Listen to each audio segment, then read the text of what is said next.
আমরা মুসলমান, আমরা পাগলও না ছাগলও না, আমরা লক্ষ্য উদ্দেশ্যহীন কোনো জাতি না, আমাদের সুনির্দিষ্ট গন্তব্য আছে। প্রিয় বন্ধু, কোনো কাফেরের কোনো গন্তব্য নাই, কোনো হিন্দু বৌদ্ধ ইহুদি খ্রিস্টান কোনো নাস্তিক মোর্তাদের কোনো গন্তব্য নাই। সে জানে না তার নির্ধারিত আখের মঞ্জিল কোথায়, কিন্তু আমরা মোমেন, আমরা জানি আমাদের শেষ মঞ্জিল জান্নাত। আমাদের গন্তব্য জানা আছে, আমাদের গন্তব্য স্পষ্ট। আমাদের দুনিয়ার বর্ণনা যেমন স্পষ্ট, আমাদের নবীর জবানে কবরের বর্ণনাও স্পষ্ট, হাসরের ময়দানের বর্ণনাও স্পষ্ট, ফুলসিরাতের বর্ণনাও স্পষ্ট, জান্নাত জাহান্নামের বর্ণনাও স্পষ্ট। কাজে আমাদের গন্তব্য জানা আছে। আমরা মুসলমান, আমরা ঈমানদার, আমাদের আখিরাতই আমাদের গন্তব্য, আমাদের জান্নাতই আমাদের গন্তব্য। অতএব সেই আখিরাত, সেই জান্নাত সাজাইবার সর্বশ্রেষ্ঠ মৌসুম, সিজন মাহে রমজান। মাহে রমজান, আমার বাপ, মাহে রমজান, সেই রমজান আমাদের মুখোমুখি। আপনাদের কাছে আমার বিনীত অনুরোধ, অনেক কিশোর নওজোয়ান এবং বয়স্ক বাবা, প্রত্যেকের কাছে আমার অনুরোধ, যে যেই অবস্থায় আছি আত্মসমালোচনা করে, নিজের বিবেক, নিজের সাথে নিজে বোঝাপড়া করে, একাকী 1 মিনিট 10 মিনিট নিজের চোখ বন্ধ করে নিজেই ভাইবেন, আসলে আমি যেই অবস্থায় আছি, এই অবস্থায় গুনার পরিমাণ কেমন, নেকির পরিমাণ কেমন। আল কাইয়িসু মান দানা নাফসাহু ওয়া আমিলা লিমা বা'দাল মাউত। নবীজি বলেন, বুদ্ধিমান সে যে নিজের হিসাব করে এবং মৃত্যু পরবর্তীর জন্য আমল করে। কোরআনে আল্লাহ বলছে, ওয়াল তানজুর নাফসুম মা কদ্দামাত লিগাদ। আমার বান্দা, আমার মুমিন, ঈমানদার, তোমাকে বলছি, ঈমানদারকেই বলছে আল্লাহ এটা, যে তোমাকে বলছি বান্দা, প্রত্যেকেই আলাদা আলাদা, প্রতিটা ঈমানদার, প্রতিটা মুমিন, প্রতিটা প্রাণ, প্রতিটা আত্মা আলাদা আলাদা লক্ষ্য করো, আজকের দুনিয়া থেকে আগামীকালকের আখিরাতের জন্য কি পাঠিয়েছ। হিসাব লাগাও, হিসাব লাগাও, জমা খরচ মিলাও, আয় ব্যয় মিলাও। হাসিবু ক্বাবলা আন তুহাসাবু। তোমার হিসাব আসমানে নেওয়ার আগে নিজের হিসাব নিজেই নাও। এই জন্য রমজানকে সামনে রেখে আপনি ইনসাফের সাথে যদি দেখেন যে আপনার গুনার পরিমাণ বেশি, নেকির পরিমাণ কম, তা আপনার নেকির পরিমাণ বাড়াইবার, গুনাহ মিটাইবার, গুনাহ মাফ নেওয়ার সর্বশ্রেষ্ঠ মৌসুম মাহে রমজান। মাহে রমজান, মাহে রমজান। এই জন্য মাহে রমজানকে সামনে রেখে সিদ্ধান্ত নেন যে আমি আমার জিন্দেগির গুনাহ মাফ করাবো, আমার নেকির পাহাড় পরিমাণ আমি বাড়াবো ইনশাআল্লাহ। বলেন ইনশাআল্লাহ। আপনাদের কাছে আমার অনুরোধ, রমজানকে কদর করেন, রমজানকে কদর করেন। রমজান মানে কাপড় চোপড় কিনার মাস না।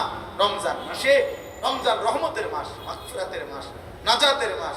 এই বাপ, এক সন্তান আমি, এক ভাই আমি, আমার ভাই, আমার বন্ধু, আমি অনুরোধ করছি হাত জোড় করে, দুশমন আমাদেরকে ধোঁকা দিছে, বেঈমানের অব্যাহত প্রচারণা, দুশমনের অব্যাহত অ্যাড আর বিজ্ঞাপন, এই অব্যাহত বেঈমানদের, ইসলাম বিদ্বেষী দুশমনদের লাগাতার প্রচারণার কারণে আপনাদের সংখ্যাগরিষ্ঠ মুসলমান বুঝে নিছেন যে রমজানের এই পুরা মাস ঈদের দিনের কাপড় চোপড়, শাড়ি, গহনা, জুতা, প্যান্ট, এইটাই বাজারে হাইটা হাইটা, মার্কেটে হাইটা হাইটা কিনা, বেড়া বেডি জোয়ান বুড়া সব মার্কেটে ছাইরা দেওয়া, এটার নাম হলো রমজান। রমজানের উদ্দেশ্য হলো নতুন কাপড়, নতুন শাড়ি, নতুন জামা, নতুন গহনা, নতুন জুতা কিনবে, ঈদের দিনে সেগুলো পয়রা পর পুরুষকে দেখাবে, মানুষকে দেখাবে, এরই নাম রমজান। আল্লাহর কসম, এটা দুশমনের প্রচারণা, এটা ইমানদারের প্রচারণা নয়। ঈদ মানে নতুন জুতা না, ঈদ মানে ইবাদত।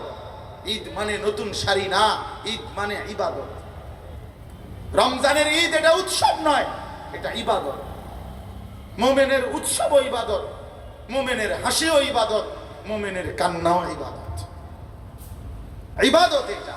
অতএব দয়া করে এত বড় শ্রেষ্ঠতম রমজান, আল্লাহ বলছে, বান্দা আমি ইফতার দিয়ে সাজাইলাম, আমি সাহারি দিয়ে সাজাইলাম, আমি রোজা পুরা একটা মাস রোজা দিয়ে সাজাইলাম, 20 রাকাত তারাবি দিয়ে সাজাইলাম, শেষ দশকটা এতেকাফ দিয়ে সাজাইলাম, শেষ দশকের বেজর রাত্রিগুলোতে সবে কদরের মতো শ্রেষ্ঠতম দামি নিয়ামতের রাত দিলাম, একটা নফল একটা ফরজ বানিয়ে দিলাম, একটা ফরজ 70টা ফরজের সমান দিয়ে দিলাম, প্রথম দশক রহমত বানিয়ে দিলাম, মাঝখানের দশক মাগফিরাত বানিয়ে দিলাম, শেষের দশক জাহান্নাম থেকে নাজাতের জন্য বানিয়ে দিলাম।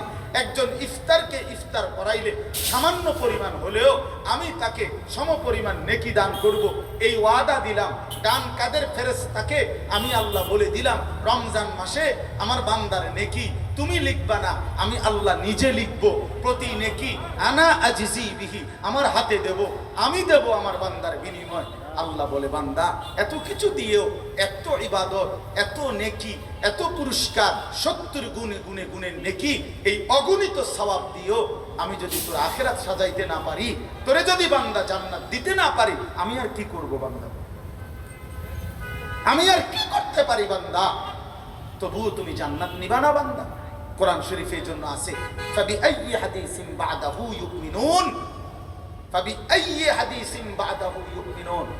প্রিয় ভাই আমার, এই কথা শুনেন, আল্লাহ কোরআনে বলছে ফাবিআইয়ি হাদিসিন বাদাহু ইউমিনুন।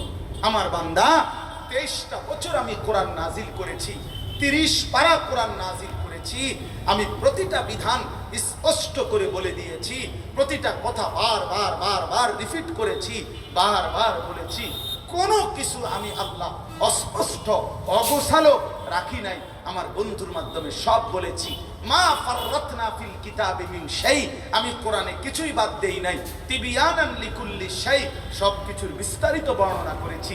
এতভাবে বলে, এত লক্ষবার বলে, এতভাবে বলে আমি আল্লাহ এবার তোমার কাছে জানতে চাইতেছি, আর কতবার বললে, আর কত বছর নাজিল করিলে, আর কত পারা কোরআন নাজিল করিলে, আর কতভাবে বললে বান্দা তুমি আমার কথা মেনে নিতা? তুমি বলো। এই নাফরমান তোমরা যারা নামাজ পড়ো না, নাফরমান তোমাকে বলছি, তোর মালিক বেঈমান, কতবার বললে আর নামাজ পড়তা? বলো, তোমার আল্লাহ তোমারে আরো কতবার কইলে তুমি নামাজ পড়তা? সুদখোর তুমি শোনো, হারামখোর তোমারে আর কতবার নিষেধ করলে তুমি ছাড়তা? তুমি করো। বেহায়া বেপর্দা নারীকে বলো, এই বেপর্দা নারী, বেহায়া নারী, আর কতবার নিষেধ করিলে তুমি বেহায়াপনা ছেড়ে দিতা? তুমি বলো। বলো না ফরমান, আল্লাহ জিজ্ঞেস করবে এটা, বান্দা বলো না, আমি আর কতবার বললে তুমি আমারে নামাজ পড়ো? এত বড় মালিক 23 বছর বললেও আমাদের মন গলায় চাইলো না। কি ভাবছেন এমনি এমনি ছেড়ে দেবে আল্লাহ? জি না। আল্লাহ বলবেন, বান্দা আমার এই 23 বছরের ইসলামের মধ্যে তোমাদের কাছে কোরআন বুঝাই দিতে গিয়ে আমার বন্ধুর তাজা রক্ত শরীর থেকে ঝরছে, সেদিন আমি সয়েছি, আমি উহুদের দান দান মাখা রক্ত সয়েছি, আমার বন্ধু পেটে 2টা পাথর বাঁধছে ক্ষুধার কষ্টে, আমি তো সেই দিনটাও সহ্য করেছি, যেন তোমাদের কাছে পুরা দিন পৌঁছাইতে পারে। আমার বন্ধুর চোখের পানি আমি দেখছি, আমার বন্ধুর রক্তের ঝর্ণা আমি দেখছি, বিনিময়ে তবুও আমি সয়ে নিয়েছি। তুমি জানো না বান্দা, আমার এই বন্ধুকে আমি কতটা ভালোবাসি, আমার কলিজার টুকরাই বন্ধু আমার এই রাসূল, অথচ তার রক্ত, তার চোখের পানি, তার ক্ষুধার কষ্ট সব আমি সয়ে নিলাম তোমাদের জন্য, যেন আমার বন্ধু তোমাদেরকে বলে দেয়, আর আমি যেন তোমাদেরকে জান্নাত দিতে পারি। বিনিময়ে কোনো কদর করলা না, কোনো কদর করলা না। এই জন্য দোস্ত আমার, বন্ধু আমার, আল্লাহ তাআলা সর্বোচ্চ আখিরাতের প্রস্তুতিতে, জান্নাত দেওয়ার প্রস্তুতিতে আল্লাহ রমজানকে সাজাইছেন। ঠিক কিনা বলেন? পাকা ব্যবসায়ী, অভিজ্ঞ ব্যবসায়ী তার সিজনে অতিরিক্ত মাল উঠায়, কাপড় ব্যবসায়ী তার সিজনে আরো 30 লাখ টাকার মাল উঠায়, 40 লাখ টাকার মাল উঠায়। আমার এখন সিজন, বেচা কিনা বেশি, তো আল্লাহ তাআলা বলে রমজান হইল আমার জান্নাত দেওয়ার সিজন, রমজান হইল আমার কোটি কোটি বান্দাকে জাহান্নাম থেকে বাঁচাইবার সিজন। এই জন্য আমি আলগা আরো ইবাদত দিলাম, রোজা দিলাম, ইফতার দিলাম, সাহারি দিলাম, তারাবি দিলাম, তাহাজ্জুদ দিলাম, এরপরে এতেকাফ দিলাম, সবে কদর দিলাম। সব দিয়ে মাকসাদ আমার একটা, বান্দা আমার বন্দিগি ধরবে, সেজদা করবে, আমার রমজান পালন করবে, আর আমি কোটি কোটি দলে দলে জান্নাতের দুয়ার খোলা রাখছি, জাহান্নামের দুয়ার বন্ধ রাখছি, শয়তান বন্দি করে রাখছি। আমি বলছি বান্দা হাঁটা দাও, যেই দরজাটাই খোলা, যেটা দিয়েই ঢুকবা দরজা, ভুল হবে না, শুধু জান্নাত, শুধু জান্নাত, শুধু জান্নাত, ভুল হবে না। ভুল করে জাহান্নামের দরজা দিয়ে ঢুকতে পারতা না, জাহান্নামের দরজা টোটাল বন্ধ, ভুল বন্ধ। ঢোকো, শুধু ঢোকো, জান্নাতে ঢোকো, শুধু জান্নাতে ঢোকো, 30 দিন শুধু জান্নাতে ঢোকো, একজন একজন করে ঢোকো, দলে দলে ঢোকো, সেজদা দাও, জান্নাতে যাও, রোজা রাখো, জান্নাতে যাও, ইফতার করো, জান্নাতে যাও, সাহারি খাও, জান্নাতে যাও, তারাবি পড়ো, জান্নাতে যাও, ইফতার করাও, জান্নাতে যাও, ইতিকাফ করো, জান্নাতে যাও, সবে কদর তালাশ করো, জান্নাতে যাও। তবুও যদি নাফরমান প্রত্যাখ্যান করে, আহা বেটিরে ডাকে, ওই বেটি, হাই মা, এই বোন, মুসলিম নারী, আমার আল্লাহ ডাকে, নাজাত নিয়ে যাও, এটা আমার রমজানের শেষ 10 দিন, জাহান্নাম থেকে মুক্তি নিয়ে যাও।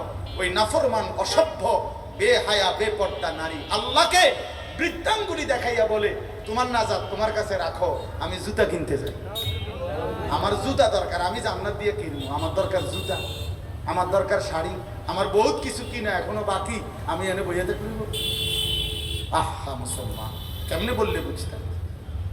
অতএব আমার কথা শেষ, দয়া করে ইনশাআল্লাহ এবারের রমজান হোক পরিবর্তনের রমজান, বলেন ইনশাআল্লাহ। এবারে রমজান নতুন করে ঘুরে দাঁড়ান আল্লাহর ইবাদত, আল্লাহর বন্দিগি, আখিরাতের ফিরকিরে নিজের দুনিয়াবি ব্যস্ততা এবং নাফরমানির জিন্দেগি ছেড়ে দেই।